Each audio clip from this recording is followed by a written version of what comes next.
Claire was 35 years old when her family accidentally showed her exactly how little space she occupied in their lives.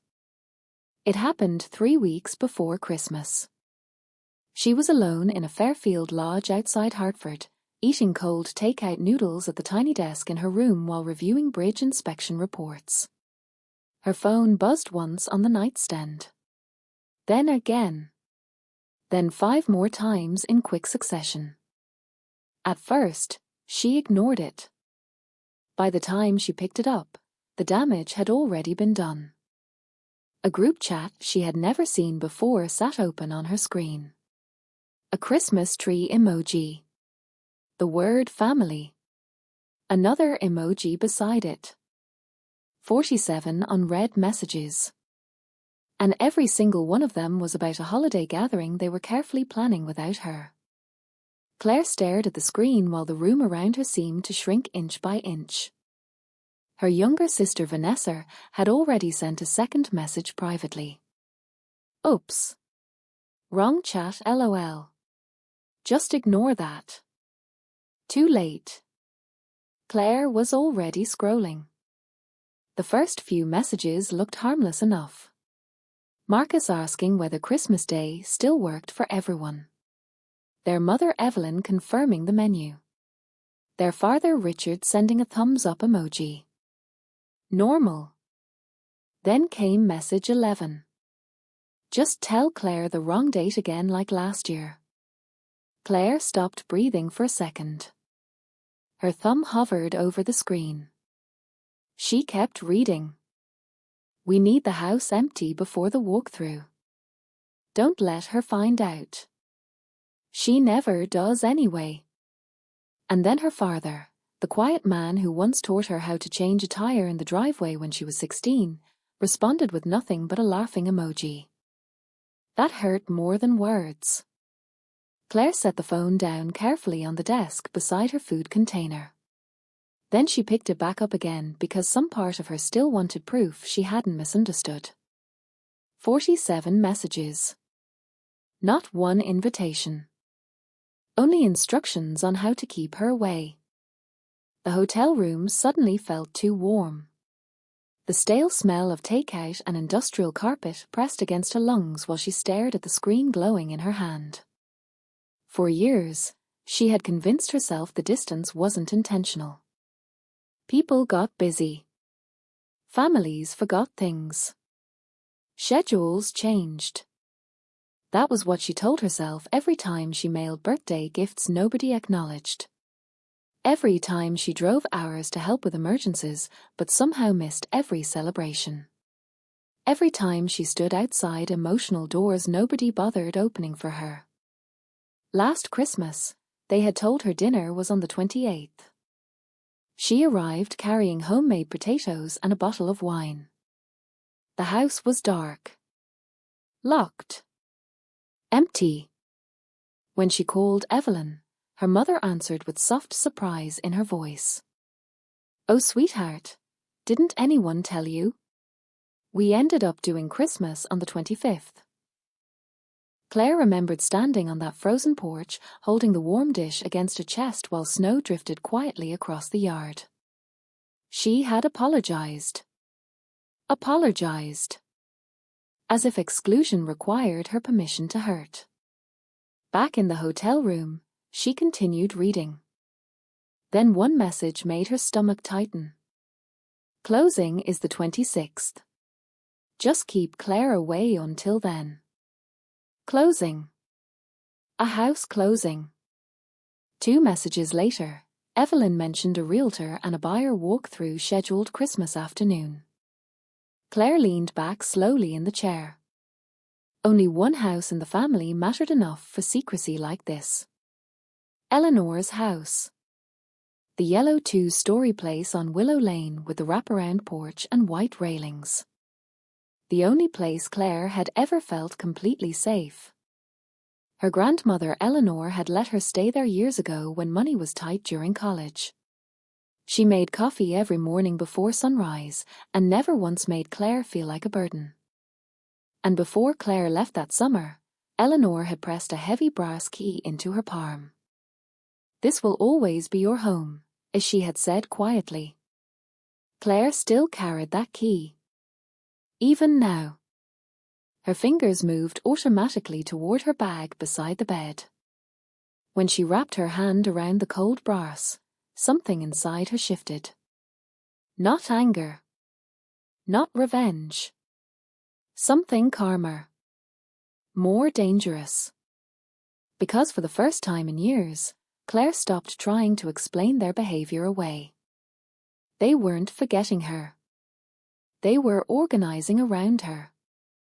And somewhere beneath the hurt rising slowly in her chest, another realization began settling into place. If they were hiding a sale, then there was something in that house they desperately did not want her to see. At midnight, Claire opened her laptop and typed one address into the county records database. 218 Willow Lane. And when the search results finally loaded, her entire family's plan began to crack apart. Claire sat motionless while the county records website loaded one page at a time in the dim hotel room. Outside her window, freezing rain tapped softly against the glass. Inside, the only light came from the desk lamp and the pale glow of her laptop screen. She typed the address carefully. 218 Willow Lane. Search. The loading will spun longer than it should have. Long enough for doubt to creep in. Long enough for her pulse to steady again. Then the documents appeared. Old mortgage filings. Tax records. Utility transfers. And one entry from 8 years earlier. Quitclaim deed. Claire clicked it. The scanned document opened slowly, crooked and grainy like every old county record. She skimmed past the legal language at first, impatient, until her eyes landed on 2 names listed beneath the property transfer. Evelyn Patricia Grant. Claire Elizabeth Grant. Her breath caught. She leaned closer to the screen. Tenants in common. Claire read the line again. Then a third time. Her name was on the deed. Not symbolically. Not emotionally. Legally. Half ownership of Eleanor's house had belonged to her for 8 years. A strange numbness spread through her chest. Suddenly, the brass key sitting beside the laptop no longer felt sentimental. It felt official. Eleanor hadn't handed her a keepsake that summer. She had handed her protection. Claire closed her eyes briefly as memories returned in fragments. Eleanor standing beside her at a tiny office downtown. A notary stamp hitting paper. Her grandmother calmly explaining that she wanted Claire added to the property title, is so the house stays where it belongs. At 27, Claire barely understood what any of it meant. Now she understood perfectly. Her family had spent weeks arranging a sale they legally could not complete without her signature. And somehow, none of them realized it. Claire sat back slowly in the chair. For years, they treated her like background furniture. Useful when needed. Invisible the rest of the time. But county records didn't care about family dynamics. Paperwork didn't care who got invited to Christmas dinner. Ownership was ownership. She opened another browser tab and searched the realtor's name from the group chat. Rebecca Lane. Mercer and Lane Realty. The listing appeared instantly. Claire clicked it. Photos of Eleanor's house filled the screen one after another. The porch railings had been repainted. The living room furniture was gone. Eleanor's floral curtains had disappeared. Even the upstairs bedroom where Claire once studied late into the night had been staged with generic beige decorations for strangers to admire online. The sight hit harder than she expected. It looked like somebody had erased Eleanor piece by piece before she was even fully gone. Claire swallowed carefully. Then she noticed the asking price. $265,000. And suddenly Marcus's financial problems made perfect sense. A memory surfaced from months earlier. Vanessa mentioning trouble at Marcus's repair garage. Late payments. Bank pressure. Evelyn worrying constantly but refusing details. This sale wasn't emotional. It was rescue money. They needed fast cash. And Claire was the obstacle standing quietly in the middle of the transaction. Her phone buzzed suddenly. Mom calling. Claire stared at the screen until the vibration stopped. Seconds later, another call. Then a text. Hey sweetheart. Small Christmas this year. We'll celebrate on the 28th when you're back in town. Claire laughed softly before she could stop herself. Not because it was funny. Because it was rehearsed. Every word matched the group chat instructions almost perfectly. The realization settled over her with cold clarity. This wasn't random cruelty anymore. It was coordination. Management. A family operation designed carefully enough to include realtors, staging schedules, walk-through dates, but not the daughter whose name sat legally attached to the property itself. Claire opened her laptop again and downloaded the deed scan. Then she saved screenshots of every group message. Every lie. Every instruction. Every laughing emoji. Not for revenge. For evidence. Because something inside her finally understood an important truth. People like Evelyn only respected things written down. Promises meant nothing. Feelings meant nothing. But legal documents? Those mattered. Around 2 a.m, Claire called a real estate attorney in Hartford and left a voicemail requesting a consultation. Afterward, she sat quietly on the edge of the hotel bed holding Eleanor's brass key in her hand. The room had gone completely silent. No more buzzing messages. No more explanations. Just the hum of the heater and the weight of realization settling slowly into her bones.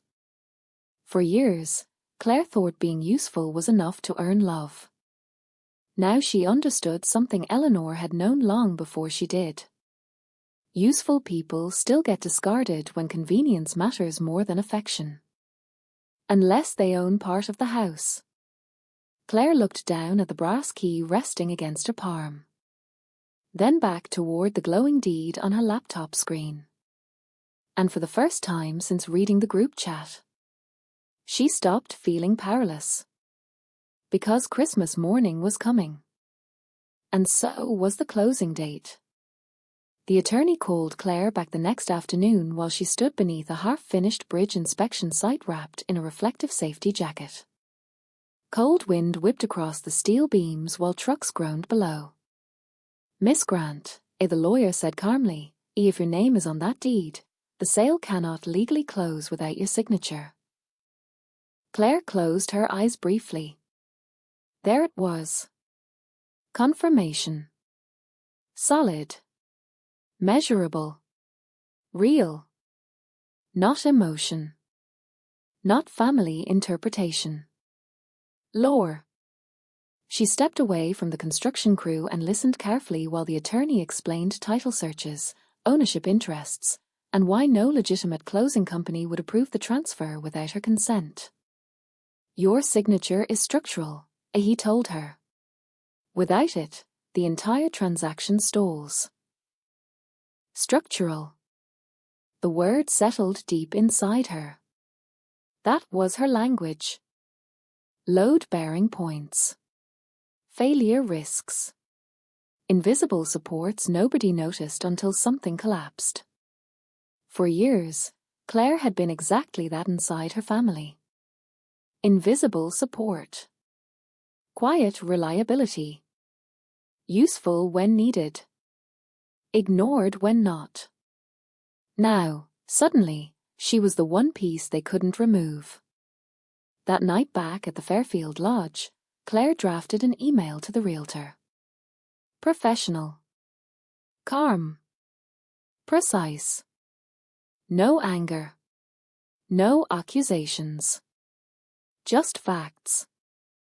She introduced herself as co-owner of 218 Willow Lane and attached the recorded deed confirming her ownership interest.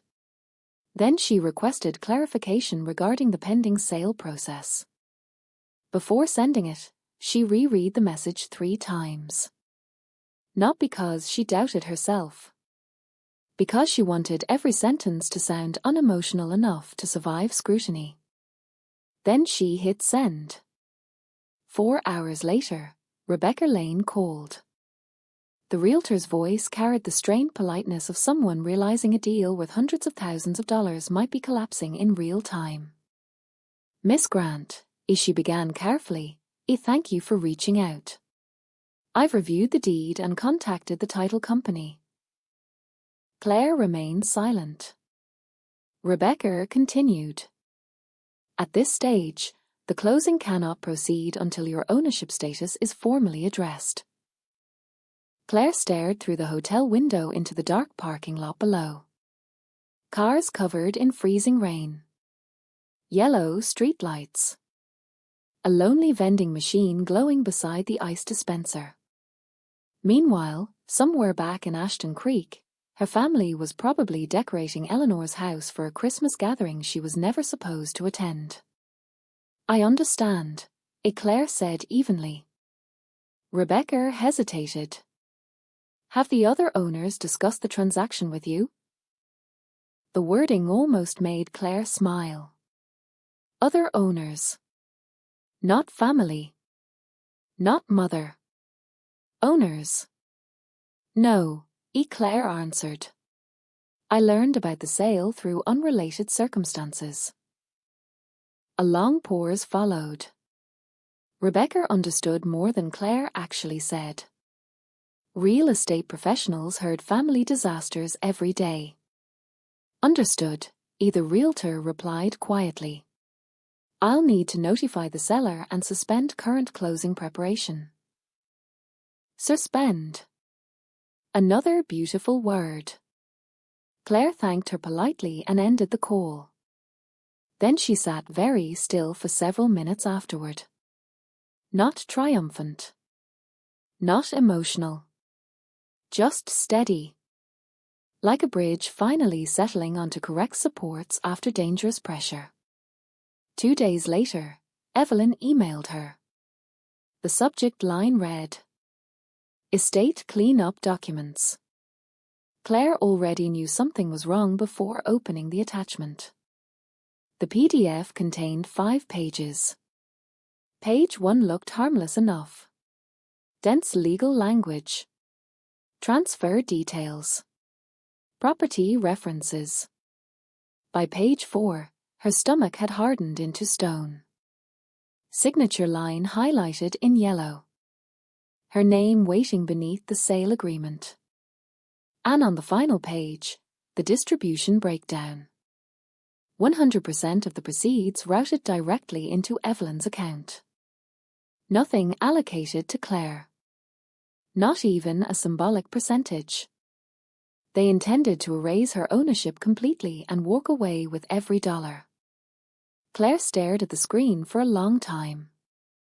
What hurt wasn't greed. It was certainty. The absolute confidence that she wouldn't read the documents carefully enough to notice. That she'd sign wherever the yellow tabs pointed because that was the role they built for her all these years. Reliable. Quiet. Convenient. A daughter trained not to ask questions. Claire forwarded the PDF directly to her attorney without responding. Then she opened the group chat again. Messages continued flowing normally. Vanessa discussing desserts. Marcus coordinating the walkthrough schedule. Evelyn reminding everyone not to mention the sale around Claire.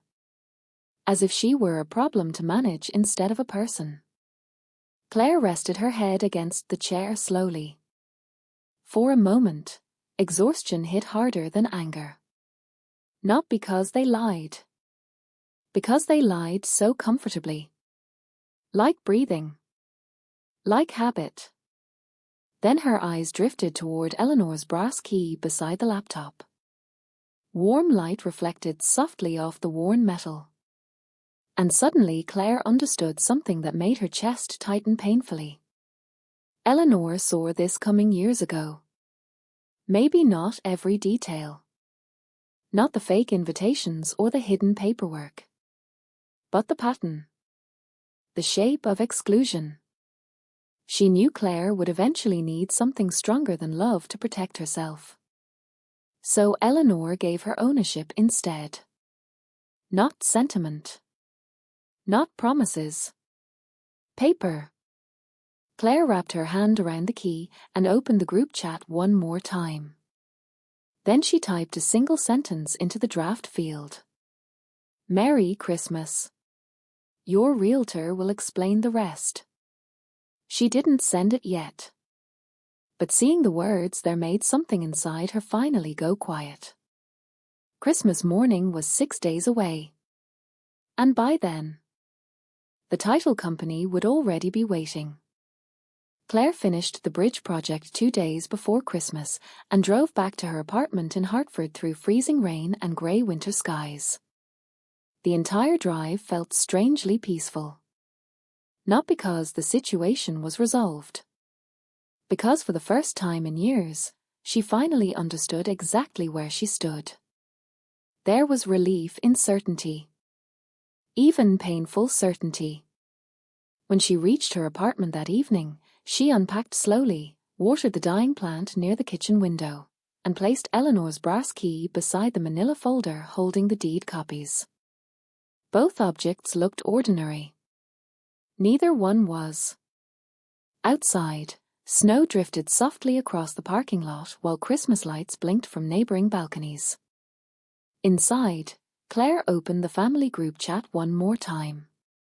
The messages rolled forward without hesitation.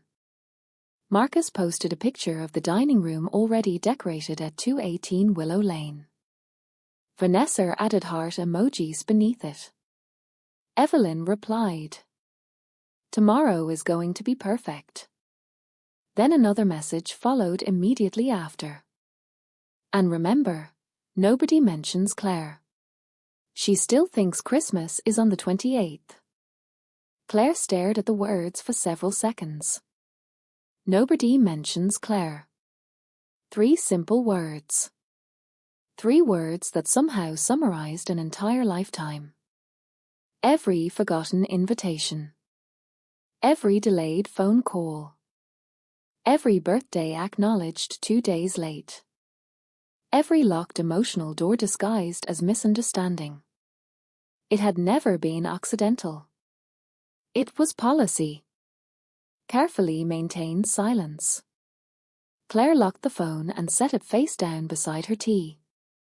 Upstairs, someone played soft Christmas music through thin apartment walls while wind rattled faintly against the windows. She imagined the next morning clearly. Marcus relaxed for the first time in weeks, believing the house sale would save his collapsing garage business. Evelyn adjusting napkins and candles while pretending nothing dishonest had happened. Richard sitting quietly in his chair, avoiding conflict the way he always had. Vanessa laughing too loudly because nervous people filled silence with noise. 4 plates at the table instead of 5. Nobody mentioning Claire.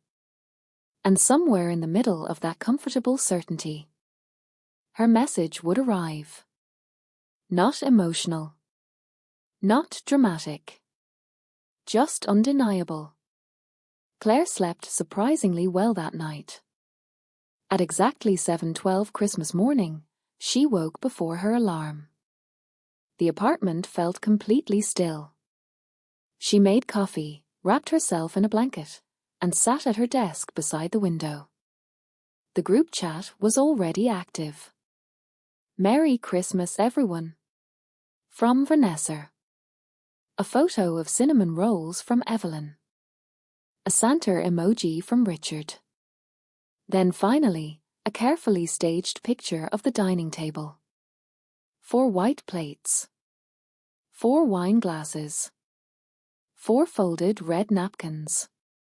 Claire counted them automatically, the way engineers counted stress points and measurements. Without emotion. Just verification. At 9:48 a.m., she opened the saved draft. Her thumb hovered over the screen for one final second. Then she pressed send. Merry Christmas. Your realtor will explain the rest. That was it. 1 line.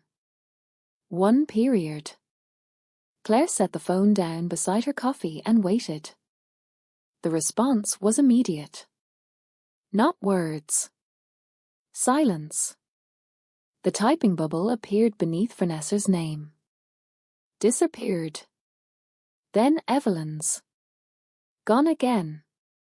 Marcus typed for nearly 15 seconds before the bubble vanished completely. Nobody sent a message. The cheerful family chat suddenly looked frozen. Claire took a slow sip of coffee while her pulse remained astonishingly calm. Because the beauty of the sentence was that it gave them nowhere to hide. No accusation to deny. No emotional outburst to criticize. Only a direction. Toward Rebecca Lane. Toward the title report. Toward the legal truth already waiting for them. 5 minutes later, Marcus called. Claire watched the screen vibrate across the desk. She let it ring. Then another call. Voicemail. Vanessa tried next. Then Richard. Then Evelyn. One after another.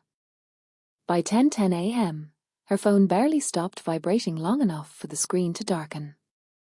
Claire opened a blank notes page and started counting. Marcus, 11 calls. Vanessa, 7. Evelyn, 19. Richard, 2. Dater. Just numbers. For 3 Christmases, nobody bothered calling to ask where she was. Now suddenly they couldn't stop dialing. At 10:22, Evelyn finally left a voicemail. Claire played it once. Claire, sweetheart. I don't know what you think is happening, but you're misunderstanding everything. Please call me immediately. Sweetheart. Even now, Evelyn sounded warm. Practiced. Controlled. Like someone trying to smooth wrinkles over burning fabric. A second voicemail arrived from Marcus minutes later. His voice sounded harsher. You had no right going behind our backs. Claire actually smiled at that one. Behind their backs. As though the hidden group chat hadn't existed first. As though fake invitations and forged intentions somehow counted as honesty. By 10:48 a.m., the tally reached 89 calls. 89. Claire circled the number slowly on the notepad beside her coffee mug.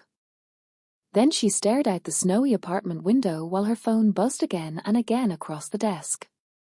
Somewhere in Ashton Creek, Christmas dinner was collapsing in real time. And for the first time in years. Claire wasn't the one left standing outside in the cold. At 11:17 Christmas morning, Claire finally answered one call. Evelyn picked up before the second ring. Claire, what have you done? Her mother's voice sounded strained now. Wet. Shaking around the edges. Claire could hear movement behind her, dishes clinking, chairs scraping against the floor, Marcus pacing somewhere nearby. Speakerphone. Good. Claire wanted them all listening. She leaned back calmly in her chair and stared at the snow drifting beyond her apartment window. I haven't done anything, as she said evenly. Rebecca Lane completed a title search. She found my name on the deed. That's standard procedure. Silence followed briefly. Then Marcus exploded in the background. This is insane. Claire waited for the noise to settle. You tried to sell a co-owned property without informing me, as she continued. The title company paused the closing because legally they had to. You're ruining this family, Evelyn whispered. Claire closed her eyes for a second. There it was. Not apology. Not accountability. Only blame redirected toward the person who noticed the betrayal. Behind Evelyn, Claire heard Richard speak quietly for the first time. We shouldn't have handled it this way. The room went silent afterward. No one answered him.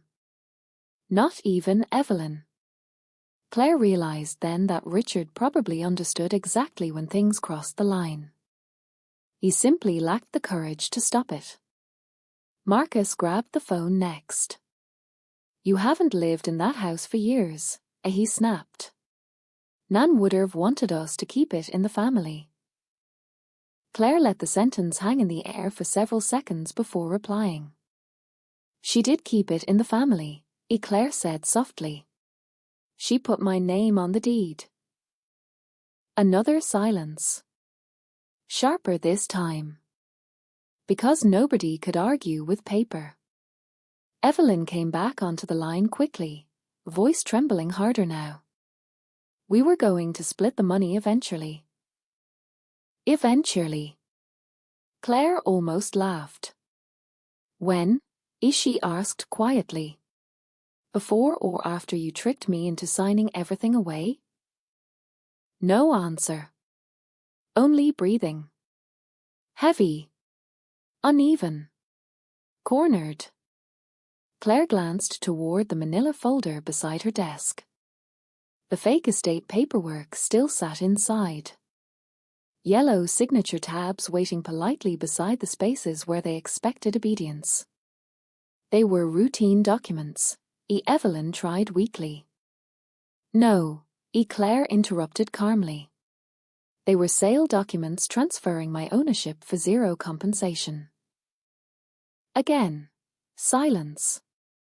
The kind that arrives when lies finally run out of oxygen. Claire's voice remained level. No shouting. No crying. That unsettled them more than anger ever could. People like Evelyn understood emotional reactions because emotions could be manipulated. But calm facts? Those were harder to survive. Claire gave them her attorney's contact information and explained that all future communication regarding 218 Willow Lane would go through legal channels. Marcus cursed under his breath. Vanessa started crying somewhere in the background. Richard said nothing else. Before hanging up, Evelyn spoke one final time. I don't even recognize you anymore. Claire looked down at Eleanor's brass key resting beside her coffee mug. Then she answered honestly. I think that's the first honest thing either of us has said today. And she ended the call. The apartment fell silent immediately afterward. No shouting. No slammed doors. Just stillness. Claire sat motionless for several minutes while the adrenaline slowly drained from her body. Oddly enough, she didn't feel victorious. Mostly tired. Because grief and relief often arrived together. By the afternoon, Vanessa now, finally texted privately. Everything is falling apart. Claire stared at the message for a long time before replying. I'm sorry things are hard. And she meant it. She never wanted Marcus's business destroyed. She never wanted Christmas ruined. She simply refused to disappear quietly anymore. 2 days later, the buyer officially withdrew from the sale. Rebecca Lane informed Claire's attorney that unresolved co-ownership issues made the transaction too risky to continue.